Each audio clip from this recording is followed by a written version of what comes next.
ہر قسم کی حمد اور تعریف اللہ رب العزت کے لیے ہے، جس کی طرف سے حمد شروع ہوتی ہے اور جس کی طرف حمد لوٹ کر جاتی ہے۔ ہر قسم کی حمد اور تعریف اللہ سبحانہ وتعالی کے لیے ہے، جس سے ہر چیز کا آغاز ہوتا ہے اور ہر چیز پلٹ کر اسی کی طرف جاتی ہے۔ اللہ کے سوا کوئی معبود برحق نہیں، وہ ہر چیز کا خالق ہے اور وہ ہر چیز پر کارساز ہے۔ ہم سب یہ بات اچھی طرح جانتے ہیں کہ یہ کائنات خود سے خود نہیں بنی، کسی بنانے والے نے بنائی ہے۔ اسی نے ہمیں پیدا کیا، تمام انسانوں کو پیدا کیا، اسی نے موت اور حیات بنائی۔ الذی خلق الموت والحیات۔ لیکن سوال یہ پیدا ہوتا ہے کہ یہ موت اور زندگی اس نے کیوں بنائی؟ لیبلوکم ایکم احسن عملا، تاکہ وہ تمہیں آزما کر دیکھے کہ تم میں اچھے کام کون کرتا ہے۔ تو ہم سب سے کانسٹنٹلی یہ دیکھا جا رہا ہے کہ ہم کرتے کیا ہیں، کر کیا رہے ہیں۔ کرنے کے کاموں میں سب سے پہلا کام اپنے خالق کو پہچاننا ہے، اپنے رب کو جاننا ہے۔ سورۃ الذاریات میں اللہ تعالیٰ فرماتے ہیں وَمَا خَلَقْتُ الْجِنَّ وَالْإِنسَ إِلَّا لِيَعْبُدُونَ، میں نے جنوں اور انسانوں کو اپنی عبادت کے لیے پیدا کیا۔ مجاہد جو ایک مفسر ہیں وہ کہتے ہیں الا لیعبدونی کا مطلب ہے الا لیعرفونی، کہ وہ مجھے پہچانے۔ یعنی اللہ تعالیٰ نے یہ سب کچھ کیوں بنایا؟ تاکہ انسان اپنے رب کو پہچانے۔ تو اس دنیا میں آنے کے بعد ہم میں سے ہر ایک کی یہ ذمہ داری بنتی ہے کہ وہ اپنے خالق مالک کو پہچانے اور پھر پہچان کر اسی کی عبادت کرے اور اس کا جینا مرنا ہر کام اسی کے لیے ہو۔ اگر کوئی شخص اس دنیا میں آتا ہے اور پھر صرف کھا پی کر، شادی کر کے، بچے پیدا کر کے اور کاروبار کر کے یا جاب کر کے، پیسے کما کے، کچھ پیسے استعمال کر کے اور کچھ بچوں کے لیے چھوڑ کے چلا جاتا ہے، اور وہ کبھی یہ نہیں سوچتا کہ وہ کیوں آیا اور وہ کہاں جائے گا اور آگے اس کے ساتھ کیا ہوگا، تو وہ خسارے میں ہے، چاہے دنیاوی اعتبار سے وہ کتنا ہی کامیاب کیوں نہ ہو۔ افسوس کے ساتھ ہی کہنا پڑتا ہے کہ اس وقت انسانوں کی اکثریت اسی طرح زندگی گزار رہی ہے کہ اس کی سوچ کا بنیادی نقطہ، اس کی سوچ کا مرکز، اس کا ہم و غم صرف یہ ہوتا ہے کہ میں کہاں سے مال کماؤں اور کتنا کماؤں اور عیش و عشرت کے سامان کتنے اپنے لیے فراہم کروں، کل کیا ہوگا، اس سے اکثریت غافل ہے۔ ہمیں پیدا کس نے کیا، کیوں کیا، ہمیں اس دنیا میں رہ کر کیا کرنا ہے، ضروریات پوری کرنے کے علاوہ؟ بہت سے لوگ اس کے بارے میں سوچتے ہی نہیں، اس کی طرف توجہ ہی نہیں کرتے۔ لیکن ایک عقل مند انسان ایسی زندگی نہیں گزارتا، ایک باشعور انسان ایسی زندگی نہیں گزارتا۔ وہ یہ جاننا چاہتا ہے کہ وہ یہاں کیوں آیا ہے، اس کی زندگی کا مقصد کیا ہے۔ ہماری زندگی کا مقصد یہ ہے کہ ہم اس دنیا میں اپنے بھیجنے والے، پیدا کرنے والے کو پہچانیں اور اس کی مرضی کے مطابق اس وقت کو گزاریں اور پھر ایک دن واپس اسی سے جا ملے، جہاں سے آئے ہیں اسی کی طرف لوٹ جائیں۔ تو آئیے چند باتیں اپنے خالق کے بارے میں۔ سب سے پہلی بات تو یہ کہ اللہ سبحانہ وتعالیٰ نے جو ہمارا خالق ہے ہمیں حکم دیا ہے کہ ہم اس کے بارے میں علم حاصل کریں۔ سورۃ محمد میں آتا ہے فَاعْلَمْ أَنَّهُ لَا إِلَٰهَ إِلَّا اللَّهُ، پس جان لو کہ بے شک اللہ کے سوا کوئی معبود حقیقی نہیں، لیکن اکثریت اس سے لا علم ہے۔ سورۃ لقمان میں آتا ہے وَلَئِن سَأَلْتَهُمْ مَنْ خَلَقَ السَّمَاوَاتِ وَالْأَرْضَ لَيَقُولُنَّ اللَّهُ قُلِ الْحَمْدُ لِلَّهِ بَلْ أَكْثَرُهُمْ لَا يَعْلَمُونَ۔ اور اگر آپ ان سے پوچھیں کہ آسمانوں اور زمین کو کس نے پیدا کیا تو کہیں گے کہ اللہ نے، یعنی یہ جانتے ہیں کہ کوئی اس کا خالق ہے۔ کہہ دو سب تعریف اللہ کے لیے ہے، لیکن اکثر ان میں سے علم نہیں رکھتے۔ یعنی جب پیدا اللہ نے کیا ہے، خالق وہ ہے، تو تعریف کے قابل بھی وہی ہے، عبادت کے لائق بھی وہی ہے، محبت کے لائق بھی وہی ہے، پھر ہم اسے چھوڑ کر کسی اور کی طرف کیوں متوجہ ہوتے ہیں؟ دنیا میں علم بہت سے ہیں، بہت سی سائنسز ہیں، اور اب آپ دیکھیں کہ بہت سے علوم کے اندر ترقی ہوتی جا رہی ہے، ریسرچ ہو رہی ہے، اور نئی نئی چیزیں ہمارے سامنے آ رہی ہیں. بہت اچھی بات ہے. اللہ سبحانہ تعالیٰ نے آدم علیہ السلام کو علم کی بنا پر فوقیت دی تھی فرشتوں پر، اور ہمیں علم حاصل کرنا چاہیے. لیکن وہ کون سا علم ہے جس کا حاصل کرنا سب سے زیادہ ضروری ہے اور سب سے زیادہ اشرف اور اعلیٰ اور افضل ہے؟ وہ علم اللہ سبحانہ تعالیٰ کے بارے میں جاننا، اس کے ناموں، اس کی صفات کے بارے میں جاننا. یہ علم سب سے افضل علم ہے، کیونکہ جب ہم خالق کو پہچان جائیں گے، اس کو جان جائیں گے، اس کی مرضی کو جان جائیں گے اور اس کی مرضی کے مطابق یہ زندگی بسر کریں گے، تو پھر وہ بھی ہم سے ہماری رضا کے بارے میں پوچھیں، وہ بھی ہمیں راضی کر دے گا. لہذا ہم میں سے ہر ایک کے لیے ضروری ہے کہ ہم اللہ سبحانہ تعالیٰ کو جانیں، پہچانیں، تاکہ ہم صحیح معنوں میں اس پر ایمان لائیں، اس سے محبت کریں اور اس کے قرب کی طلب کریں، اس کو راضی کریں، اس کی صحیح معنوں میں عبادت کریں. کیونکہ اگر ہم جانتے ہی نہیں اس کے بارے میں اور ہم اس کی عبادت کر رہے ہیں تو یہ عبادت کیسی ہوگی؟ وہ تو صرف ایک مشینی سی عبادت ہوگی. لیکن جو اپنے رب کو جانتا ہے کہ وہ کون ہے، وہ تو اس کے سامنے کھڑے ہونے سے بھی ڈرتا ہے، وہ تو لرزتا ہے، وہ تو اس کا کلام پڑھتا ہے تو کانپ اٹھتا ہے، اس کی کیفیات بدل جاتی ہیں. لیکن ہماری کیوں نہیں بدلتی؟ کیونکہ ہم جانتے نہیں اس کو. تو کوئی بھی شخص اللہ تعالیٰ کی معرفت کے بغیر اللہ تعالیٰ سے محبت نہیں کر سکتا. لیکن جب بندے کا دل اللہ کی معرفت سے بھر جاتا ہے اور وہ اللہ کے بارے میں علم حاصل کر لیتا ہے تو اس کے نتیجے میں جو محبت اس سے ہوتی ہے وہ حقیقی معنوں میں محبت ہے. پھر تبھی ایسا انسان وہ حق ادا کرتا ہے، والذین آمنوا اشد حبا للہ. پھر وہ باقی سب چیزوں کو چھوڑ کر سب سے زیادہ اللہ سے ہی محبت کرتا ہے. اور جو اللہ تعالیٰ سے محبت کرتا ہے وہ پھر اللہ تعالیٰ کی اطاعت کرتا ہے، اللہ تعالیٰ کی فرما برداری کرتا ہے. اور جو اللہ تعالیٰ کی اطاعت کرتا ہے وہ دراصل اللہ تعالیٰ کا اکرام کرتا ہے، اللہ تعالیٰ کی عزت کرتا ہے. اور اللہ جس کا اکرام کرے اسے اپنے پڑوس میں جگہ دیتا ہے. یعنی جو اللہ تعالیٰ کا اکرام کرتا ہے پھر اللہ تعالیٰ بھی اس کا اکرام کرتا ہے اور اس کو اپنے پڑوس میں جگہ دیتا ہے.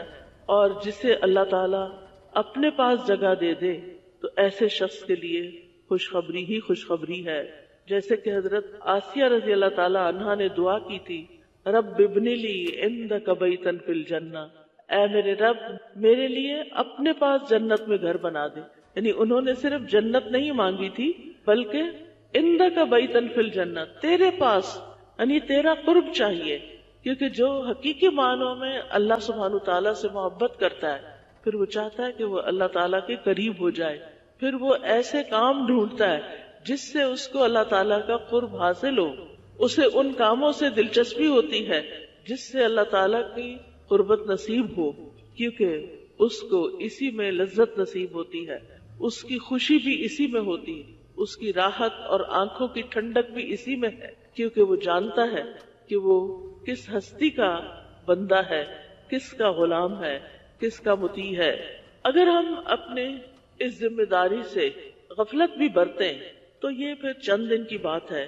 کیونکہ مرنے کے بعد انسان جب قبر میں جاتا ہے تو اس سے سب سے پہلا سوال بھی یہی کیا جائے گا، من ربو کا، تیرا رب کون ہے.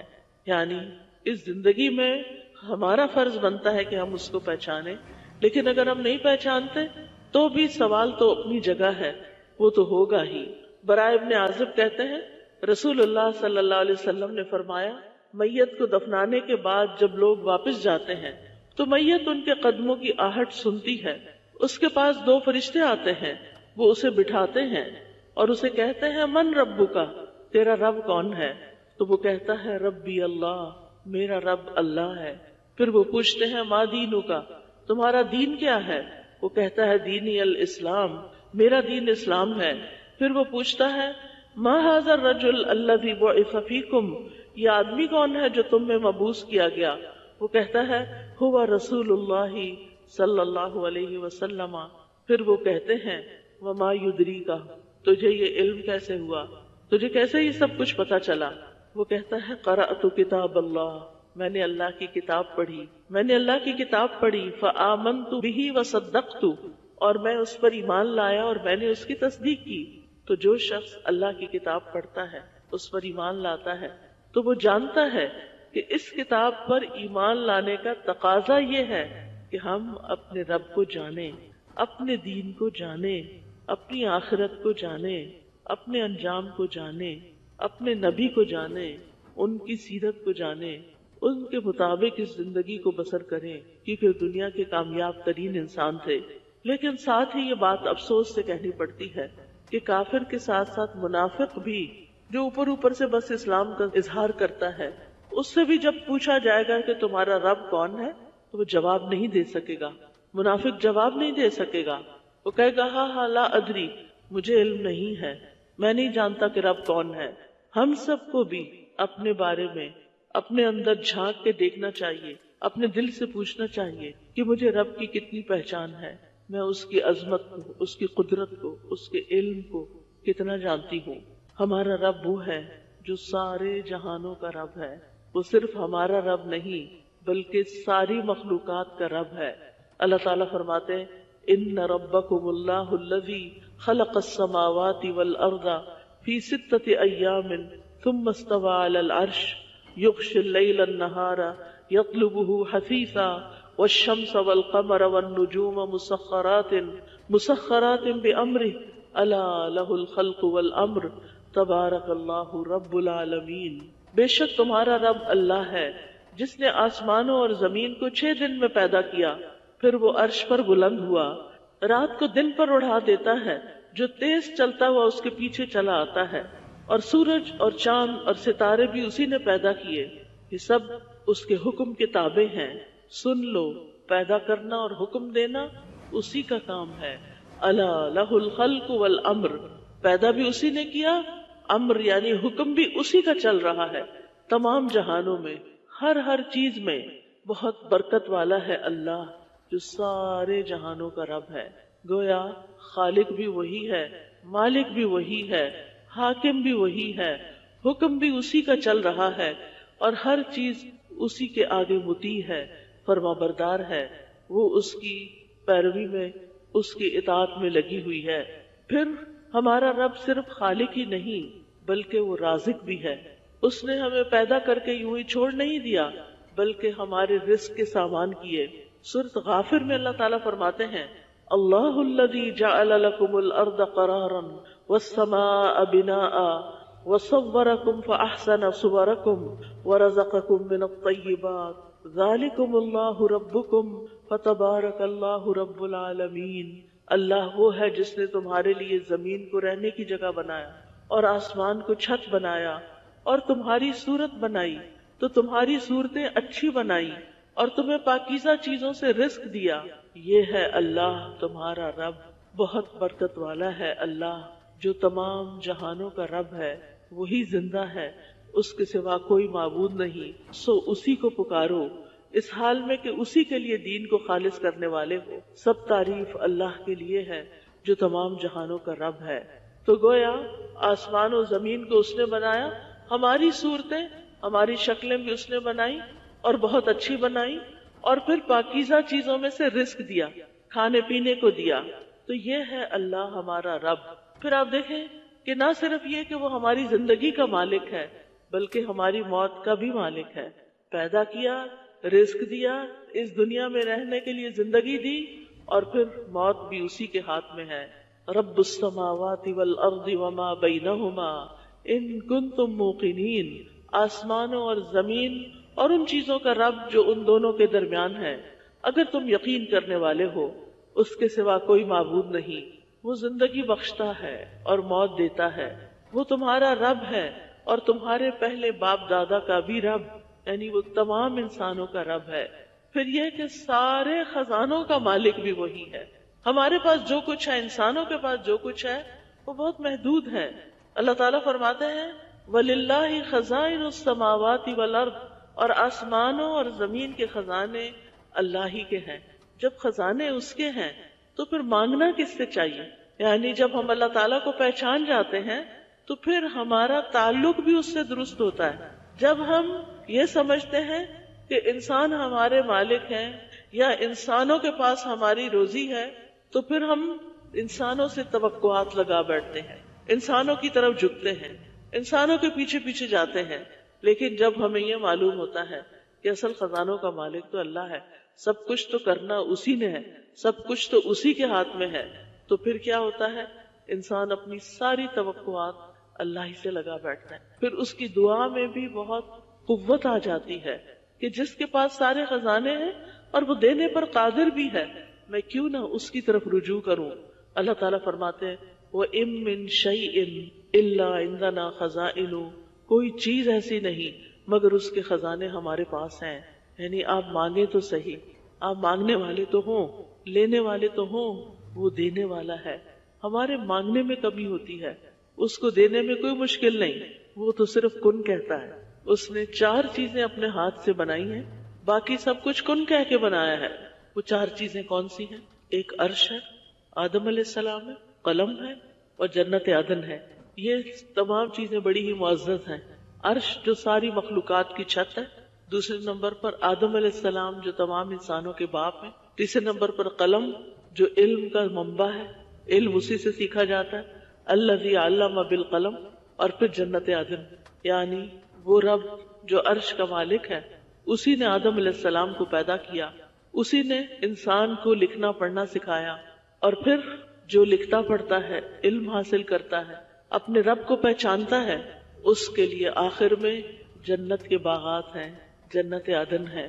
کتنا ضروری ہے کہ ہم اس جنت تک پہنچنے کے لیے علم کے ساتھ اپنا رشتہ جوڑ لیں، علم حاصل کریں، علم سیکھیں اور سکھائیں، نفع مند علم، قرآن کا علم، اور اپنے وقت کو اس کام کے لیے لازمی مختص کریں. یعنی جیسے باقی کاموں کے لیے ہم نے اپنا وقت خاص کیا ہوتا ہے، ایسے ہی علم کو بھی اہمیت دیں.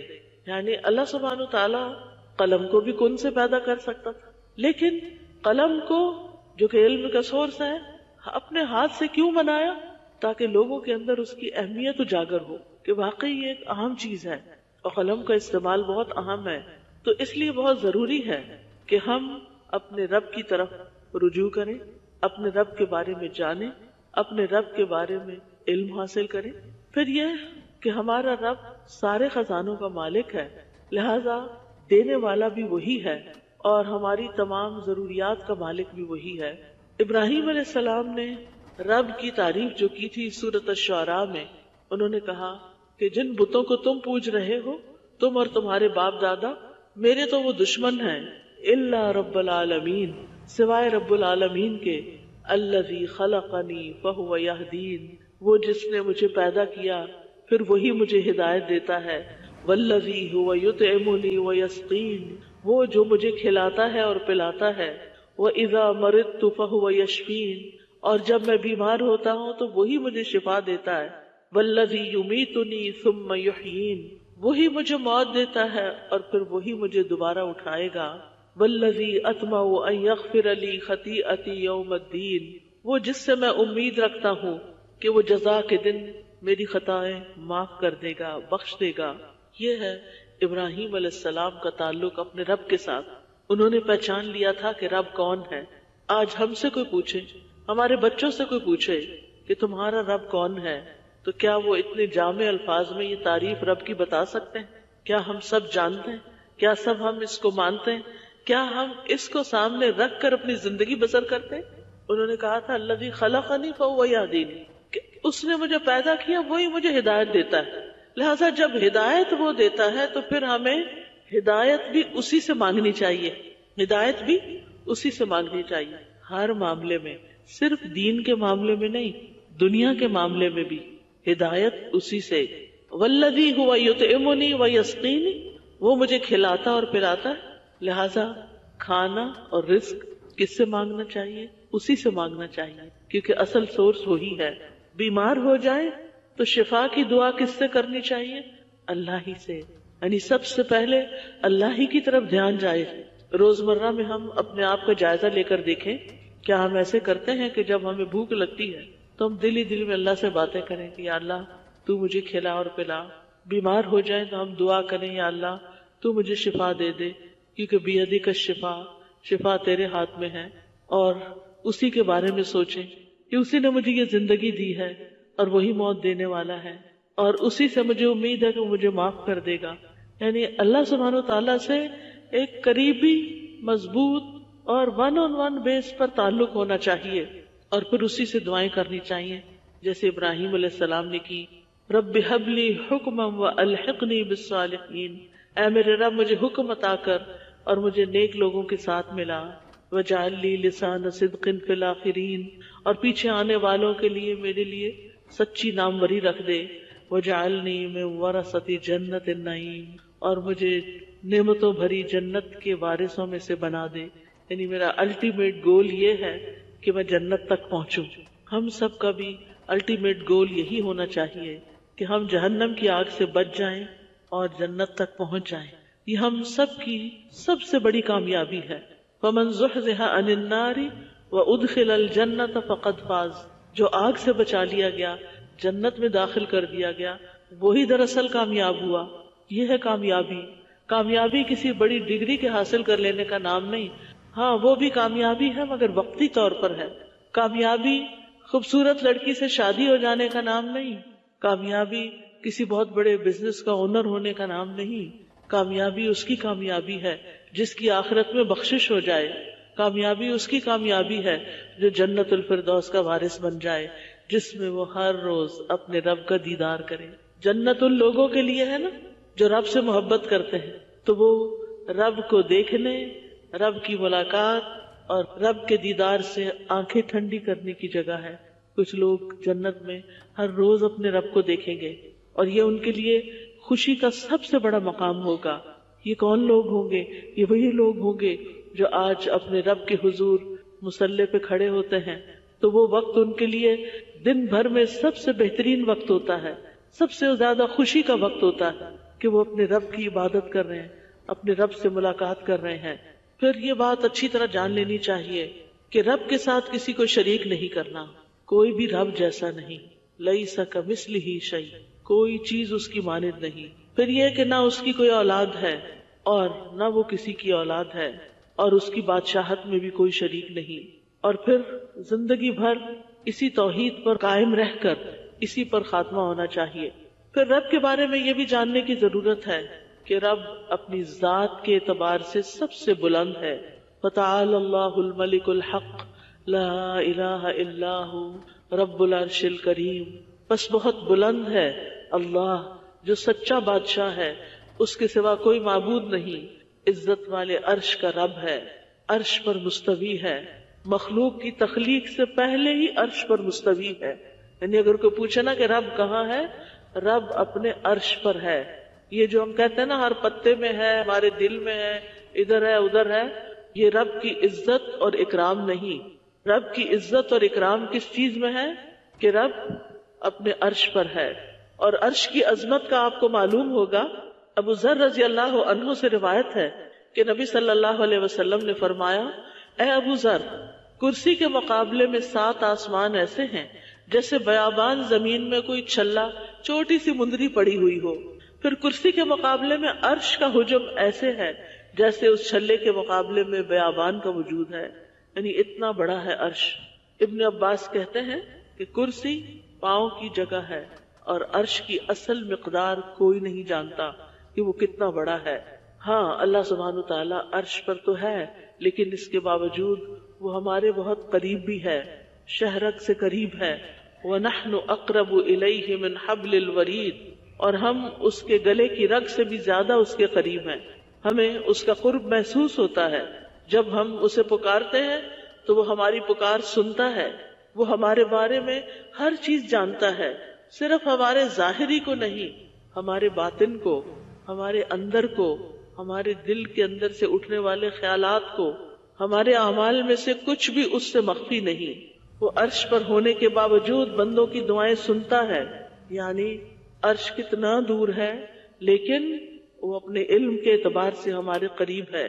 پھر یہ کہ وہ بہت بابرکت ذات ہے، اور اتنی بابرکت ہے کہ اگر اس کا نام لے کر اس کی پناہ لی جائے تو کوئی چیز ہمیں نقصان نہیں دے سکتی. جیسے ہم صبح و شام دعا پڑھتے ہیں، بسم اللہ الذی لا یضر مع اسمہ شیء فی الارض ولا فی السماء وهو السمیع العلیم. اللہ کے نام سے، وہ ذات کہ اس کے نام سے کوئی چیز زمین میں ہو یا آسمان میں نقصان نہیں دے سکتی، اور وہ خوب سنتا اور خوب جانتا ہے۔ گویا اللہ کا نام لینے سے انسان کو حفاظت ملتی ہے، اللہ کا نام لینے سے انسان کو حفاظت ملتی ہے۔ رسول اللہ صلی اللہ علیہ وسلم نے فرمایا، جب تم رات کو کتے کے بھونکنے یا گدھے کے ہینگنے کی آواز سنو تو اللہ کی پناہ طلب کرو، کیونکہ جو کچھ وہ دیکھتے ہیں تم نہیں دیکھتے۔ جب لوگ سو جاتے ہیں تو باہر نہ نکلا کرو، کیونکہ اللہ عز و جل رات کے وقت اپنی مخلوق میں سے جس کو چاہتا ہے پھیلا دیتا ہے، یعنی شر بھی ہوتا ہے۔ اور اللہ کا نام لے کر دروازے بند کیا کرو، کیونکہ شیطان وہ دروازہ نہیں کھول سکتا جسے اللہ کا نام لے کر بند کیا گیا ہو۔ اور مشکوں کو تسمے سے باندھ دو، مٹکوں کو ڈھانپ دو اور برتنوں کو اوندھا کر دو، یعنی رات کو سوتے وقت برتن الٹے کر دینے چاہیے یا پھر ان کو ڈھک دینا چاہیے، کیونکہ حدیث میں آتا ہے کہ سال میں ایک رات میں آسمان سے وبا اترتی ہے، یعنی بیماری اترتی ہے، اور جو برتن اوپر سے ننگے پڑے ہوتے ہیں وہ ان میں چلی جاتی، پھر اس میں جب ہم کچھ کھاتے پیتے ہیں تو بیماری ہمارے جسم میں آ جاتی۔ اس لیے یہ چیز ہم میں سے ہر خاتون کو معلوم ہونی چاہیے۔ اگر آپ تھکے ہوئے بھی ہیں اور برتن نہیں دھو سکے، نہیں سمیٹ سکے، تو بس ان سب کو ڈھک دیں۔ ڈھکنے کی بھی ہمت نہیں تو ان کو کور کر دیں، کسی کپڑے سے کور کر دیں، لیکن ننگا نہ چھوڑیں۔ پھر یہ کہ اللہ سبحانہ تعالی ہر چیز پر پوری طرح قادر ہے۔ کیا مطلب ہے اس کا؟ کہ وہ ہر چیز پر پورا کنٹرول رکھتا ہے، کوئی چیز اس کو نہیں ہرا سکتی، اور وہ سب کو عاجز کر سکتا ہے۔ وہ دوبارہ زندہ کرنے پر بھی قادر ہے، یعنی جب انسان فوت ہو جائے گا تو پھر دوبارہ اس کو جی اٹھائے گا اور اس کا حساب کتاب لے گا۔ اور پھر وہ بندوں سے کہیں زیادہ قدرت رکھنے والا ہے، وہ چیزوں کو زندہ کرنے اور فنا کرنے پر قادر ہے، معاف کرنے پر قادر ہے، سزا دینے پر بھی قادر ہے، رزق کے گھٹانے اور بڑھانے پر بھی قادر ہے، تکلیف دور کرنے پر بھی قادر ہے۔ وَإِن يَمْسَسْكَ اللَّهُ بِضُرٍّ فَلَا كَاشِفَ لَهُ إِلَّا هُوَ وَإِن يَمْسَسْكَ بِخَيْرٍ فَهُوَ عَلَى كُلِّ شَيْءٍ قَدِيرٌ، اور اگر اللہ تجھے کوئی تکلیف پہنچائے تو اس کے سوا اسے کوئی دور کرنے والا نہیں، اور اگر وہ تجھے کوئی بھلائی پہنچا دے تو وہ ہر چیز پر پوری طرح قادر ہے۔ پھر اسی طرح وہ ظالموں اور سرکشوں کو بھی پکڑنے پر قادر ہے۔ پھر اسی طرح یہ جاننے کی بھی ضرورت ہے کہ اللہ سبحانہ تعالیٰ کا علم بہت وسیع ہے۔ وسع کرسیہ السماوات والارض، کوئی چیز آسمانوں اور زمین میں اس کے علم سے باہر نہیں ہے، وہ ہر چیز کے بارے میں مکمل علم رکھنے والا ہے۔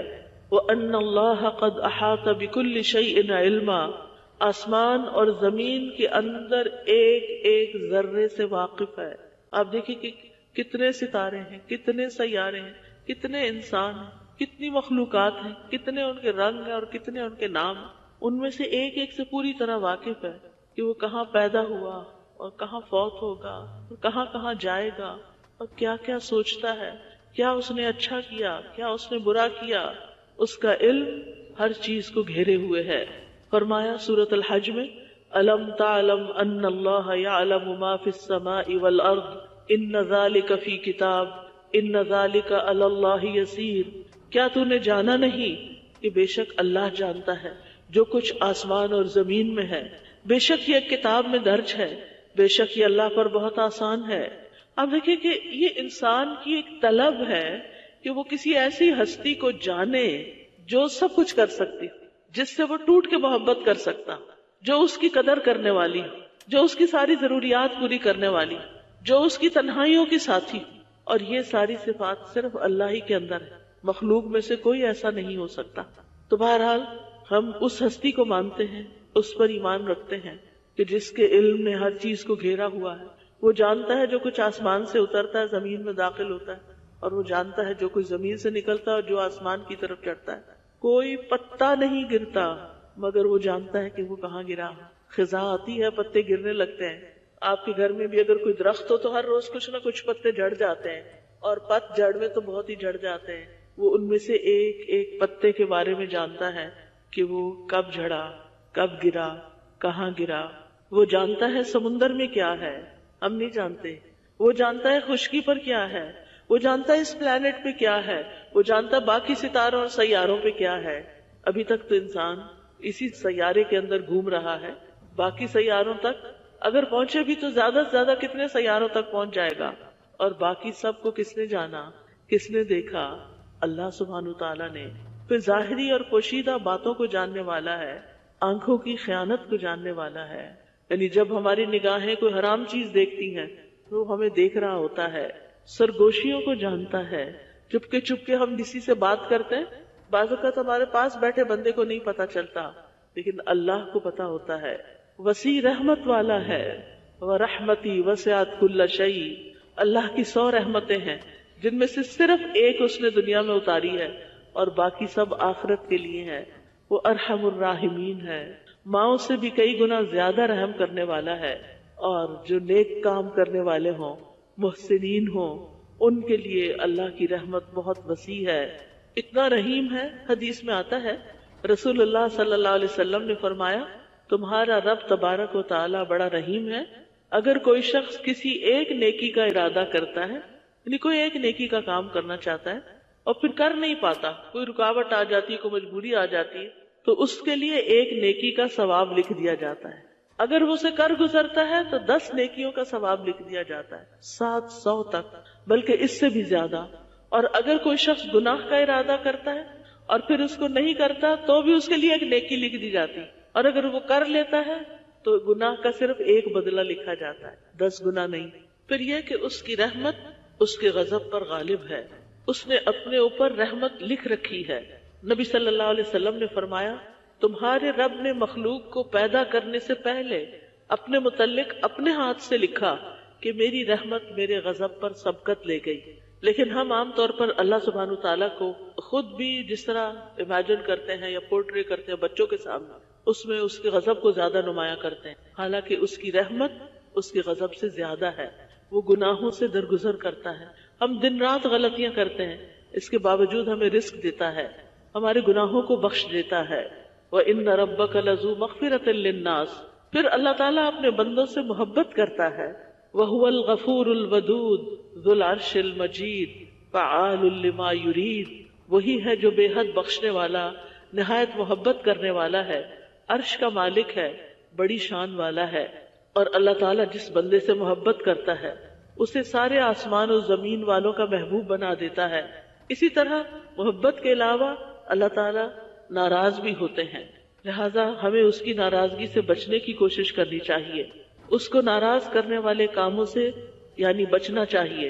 اور وہ کیا ہیں؟ کسی پہ ظلم کرنا، مال ضائع کرنا، اسراف کرنا، پھر اسی طرح سخت جھگڑالو ہونا، شرک کرنا، بندوں کو دھوکہ دینا، یعنی جتنے بھی گناہوں والے کام ہیں وہ سارے کے سارے اللہ تعالیٰ کو ناراض کرنے والے کام ہیں۔ لہٰذا اللہ تعالیٰ کو راضی کرنے کے لیے صرف نیکیاں کرنا کافی نہیں بلکہ گناہوں سے بچنا بھی ضروری ہے، یہ بات یاد رکھیے، یعنی صرف نیک کام کرنا کافی نہیں بلکہ گناہوں سے بچنا بھی ضروری ہے۔ اب کرنے کے کیا کام ہیں؟ آخر میں ان کو سم اپ کروں گی کہ رب کو پہچاننے کے بعد ہمیں کرنا کیا ہے۔ سب سے پہلی چیز یہ کہ اپنے رب کی عبادت شوق سے کرنی، محبت سے کرنی، اس کی عظمت کو دل میں رکھتے ہوئے کرنی، بیزاری سے نہیں، سستی سے نہیں، شوق سے، اور پھر اس کی عبادت میں کسی کو شریک نہیں کرنا۔ الحمدللہ ہم بتوں وغیرہ کو تو شریک نہیں کرتے، لیکن ہم ریاکاری کر کے شریک کر لیتے ہیں، دکھاوا کر کے۔ جو کام ہمیں اللہ کے لیے کرنا چاہیے وہ ہم بندوں کو خوش کرنے کے لیے کر رہے ہوتے ہیں، اس سے بھی پرہیز کرنا ہے۔ قرآن مجید میں سورۃ کہف میں اللہ تعالیٰ فرماتے ہیں فَمَن كَانَ يَرْجُو لِقَاءَ رَبِّهِ فَلْيَعْمَلْ عَمَلًا صَالِحًا وَلَا يُشْرِكْ بِعِبَادَةِ رَبِّهِ أَحَدًا، جو شخص اپنے رب کی ملاقات کی امید رکھتا ہو تو لازم ہے کہ وہ نیک عمل کرے اور اپنے رب کی عبادت میں کسی کو شریک نہ کرے، نہ اپنے ماں باپ بہن بھائی دوست رشتہ دار، کسی انسان کو بھی نہیں۔ وہ عبادت خالصتاً اس کی رضا کے لیے ہو۔ پھر یہ کہ اس کی عبادت پر جم جائیں، استقامت اختیار کریں۔ یہ نہیں کہ کچھ دن نماز پڑھ لی، کچھ دن قرآن پڑھ لیا، کچھ دن اچھے کام کر لیے پھر سب کچھ بھلا دیا، نہیں، اپنی زندگی کے کچھ اصول بنائیں اور ان پر جم جائیں اور ہر حال میں ان چیزوں کو کر گزریں جو آپ کو فائدہ دیتی ہیں۔ اور اس میں آپ دیکھیے کہ اللہ سبحانہ تعالیٰ فرماتے ہیں رب السماوات والارض وما بینہما فاعبدہ واصطبر لعبادتہ هل تعلم له سمیہ، وہ جو آسمانوں اور زمین کا رب ہے اور ان دونوں کے درمیان کی چیزوں کا، سو اس کی عبادت کرو اور اس کی عبادت پر خوب صابر رہو، یعنی صبر سے کام لو، جمے رہو۔ کیا تم اس کا کوئی ہم نام جانتے ہو؟ یعنی اس جیسا کوئی اور ہے کہ اسے چھوڑ کے کسی اور کی طرف جانا ہے تمہیں؟ کیونکہ عبادت تو انسان کے اندر اس کی ضرورت رکھ دی گئی ہے، اگر وہ اللہ کی عبادت نہیں کرے گا تو کسی اور چیز کی کرے گا۔ نبی صلی اللہ علیہ وسلم نے فرمایا 7 قسم کے آدمیوں کو اللہ تعالیٰ اس دن اپنے عرش کے سائے میں جگہ عطا فرمائے گا جس دن اس کے سائے کے علاوہ کوئی سایہ نہ ہوگا۔ ان میں سے ایک وہ نوجوان جو اپنے رب کی عبادت میں پرورش پاتا رہا، یعنی اس کی جوانی رب کی عبادت میں گزری۔ ہمیں اس کی عبادت کے لیے وقت نکالنا چاہیے۔ معقل بن یسار کہتے ہیں کہ نبی صلی اللہ علیہ وسلم نے فرمایا تمہارا رب فرماتا ہے اے ابن آدم میری عبادت کے لیے فارغ ہو جا تو میں تیرے دل کو غنا سے اور تیرے ہاتھ کو رزق سے بھر دوں گا۔ اے ابن آدم مجھ سے دور نہ ہو ورنہ میں تیرے دل کو فقر سے اور تیرے ہاتھ کو شغل سے بھر دوں گا، یعنی مصروفیت سے بھر دوں گا۔ تو گویا جو شخص اللہ کی عبادت کے لیے وقت نہیں نکالتا اس کا وقت بھی گزر جاتا ہے، اور جو وقت نکالتا ہے اس کا بھی گزر جاتا ہے۔ آخر میں کیا بچا؟ آپ دیکھیں جتنی آپ کی گزشتہ زندگی گزری ہے اس میں آپ نے جو کچھ کھایا پیا، سیر کی، گھر کے کام کاج کیے، دنیا کے بہت سی چیزیں کی، بازاروں میں گھومے پھرے، وہ کہاں ہے آج؟ وہ سب کچھ کہاں ہے؟ وہ سب ختم ہو گیا، سب چلا گیا، وہ وقت گزر گیا۔ باقی کیا رہا؟ باقی تو آپ کے اعمال رہے جو اعمال نامے میں لکھ دیے گئے۔ والباقیات الصالحات خیر عند ربک ثوابا وخیر عملا۔ تو یاد رکھیے ہر چیز فنا ہونے والی ہے، ہر وقت ختم ہو جائے گا، ہر چیز ہمارے ہاتھوں سے نکل جائے گی، ہمارا گھر، ہمارا لباس، ہمارا کھانا پینا، ہماری مصروفیات، سب کچھ ایک دن بند ہو جائے گا۔ ہمارے ساتھ بس وہی جائے گا جو ہم نے اچھے کام کیے ہوں گے۔ تو ہم میں سے ہر ایک کو اپنے آپ سے سوال کرنا چاہیے میرا وقت کہاں گزر رہا ہے، کن چیزوں میں، کن کاموں میں، میری دوڑ کہاں تک ہے، میری مصروفیات کیا ہے، میرا ہم و غم کیا ہے، میری فکر کیا ہے، میں کس چیز کے بارے میں سب سے زیادہ سوچتی ہوں؟ کیا واقعی اللہ کی ملاقات کے بارے میں اور اس کی تیاری کے بارے میں اور اپنے ساتھ کچھ لے جانے کے لیے کچھ نیکیاں کرنے کے بارے میں؟ انسان کی زندگی کا ہر کام نیکی بن سکتا ہے اگر نیت صحیح ہو اور طریقہ صحیح ہو، طریقہ سنت کے مطابق ہو اور کام اچھی نیت کے ساتھ، یعنی اللہ کی رضا کے لیے کیا گیا۔ لیکن افسوس یہ کہ بہت دفعہ ہم خیر کے کام بھی کر رہے ہوتے ہیں، یا تو نیت کوئی ہوتی نہیں، یا پھر ہوتی ہے تو لوگوں کو دکھاوا ہوتا ہے، دیٹس اٹ، تو وہ پھر اعمال نامے میں نہیں ہوگی۔ اعمال نامے میں تو صالحات جائیں گی، نیکیاں جائیں گی۔ ان نیکیوں میں سے ایک چیز اور کیا کرنے کے کاموں میں آپ ایڈ کر سکتے ہیں؟ کثرت سے اللہ کا ذکر کریں، اٹھتے بیٹھتے چلتے پھرتے، آپ کھانا پکا رہے ہیں، آپ لانڈری کر رہے ہیں، آپ کپڑے سمیٹ رہے ہیں، آپ کچھ بھی کر رہے ہیں، چھوٹے چھوٹے چنکس، چھوٹے چھوٹے وقفے، سبحان اللہ، الحمدللہ، اللہ اکبر، لا الہ الا اللہ، استغفر اللہ، اللہم صلی وسلم علی نبینا محمد، اللہم اغفر لی، لا حول ولا قوة الا باللہ، یا حی یا قیوم برحمتک استغیث، یا ذا الجلال والاکرام، یعنی کچھ نہ کچھ۔ اور اگر آپ کو قرآن کا کچھ حصہ حفظ ہے تو اس کی دہرائی شروع کر دیا کریں، اس کو پڑھتے جائیں، دنیا کے کام بھی ہوتے جائیں گے اور آخرت کے لیے اللہ کی یاد، اللہ کا ذکر، اللہ کی کتاب کا پڑھنا، تسبیحات کرنا، یہ محفوظ بھی ہوتا چلا جائے گا۔ پھر یہ کرنے کے کاموں میں اپنی محبتوں کا جائزہ لیں، سب سے بڑھ کر اللہ سے محبت کریں۔ رسول اللہ صلی اللہ علیہ وسلم نے فرمایا تم میں سے کوئی اس وقت تک مومن نہیں ہو سکتا جب تک اسے اللہ اور اس کے رسول دوسروں سے سب سے زیادہ محبوب نہ ہو جائیں، یعنی اللہ اور اس کے رسول ہر چیز کی محبت پر زیادہ محبت آ جائے ان کی، یعنی ان کی محبت، اللہ اور رسول کی محبت ہر چیز پر غالب آ جائے۔ بعض اوقات ہم اللہ سے محبت تو کرتے ہیں کہ ہمارا خالق رازق مالک ہے، لیکن ہم رسول اللہ صلی اللہ علیہ وسلم سے اس طرح محبت نہیں کرتے۔ عقیدت بہت ہے لوگوں کو، اور اس عقیدت میں وہ کچھ دن منا لیتے ہیں اور کچھ کھانے پکا کے کھلا دیتے ہیں، لیکن آپ کا اتباع، آپ کی اطاعت، آپ کے ساتھ صحیح معنوں میں تعلق وہ نہیں ہوتا، آپ جو دین لائے اس سے دور ہوتے ہیں۔ پھر آپ دیکھیے اللہ ہی سے ڈرنے والے ہوں ہم، یعنی جہاں اللہ کی محبت ہو وہاں اللہ کا ڈر بھی ہو، پھر رب کے فرما بردار بنے، ہر چیز میں یہ دیکھیں کہ اس میں میرے رب کا حکم کیا ہے، اپنے آپ کو اللہ کے حوالے کریں، رب کی دعوت قبول کریں، اس کی طرف بڑھیں، رب کے نازل کردہ احکامات کے پیچھے چلیں، ہر کام رب العالمین کی خاطر کریں، اور پھر قرآن پڑھ کر رب والے بن جائیں۔ وَلَٰكِن كُونُوا رَبَّانِيِّينَ تُعَلِّمُونَ الْكِتَابَ وَبِمَا كُنتُمْ تَدْرُسُونَ، اور لیکن رب والے بنو اس لیے کہ تم کتاب یعنی قرآن سکھایا کرتے تھے اور اس لیے کہ تم پڑھا کرتے تھے۔ پھر ہر کام میں رب کی رضا کے متلاشی بن جائیں، اس کو ناراض نہ کریں، اس کی نافرمانی نہ کریں، رب کی رضا کے الفاظ بولیں، منہ سے بات نکالیں تو رب کی رضا کی، رب کی نافرمانی کی نہیں۔ اور پھر اللہ نے جو نبی صلی اللہ علیہ وسلم کے ذریعے ہمارے پاس شریعت بھیجی ہے اس شریعت پر راضی رہیں، اس کو اپنے لیے بوجھ نہ سمجھیں، اس نے جو حرام کیا ہے اس کو حرام سمجھیں، اس نے جو حلال کیا اس کو حلال سمجھیں، اس کے احسانات کو مانیں، اس کے احسانات کو جھٹلائیں نہیں، پھر اسی کو پکاریں، ہر مشکل میں اسی کی طرف جائیں، کثرت سے دعائیں کیا کریں، چھوٹی چھوٹی چیزیں بھی اللہ سے مانگا کریں، کیونکہ ہمارا رب ہر چیز پر قادر ہے۔ ان اللہ علی کل شیء قدیر، بے شک اللہ سبحانہ تعالی ہر چیز پہ قادر ہے۔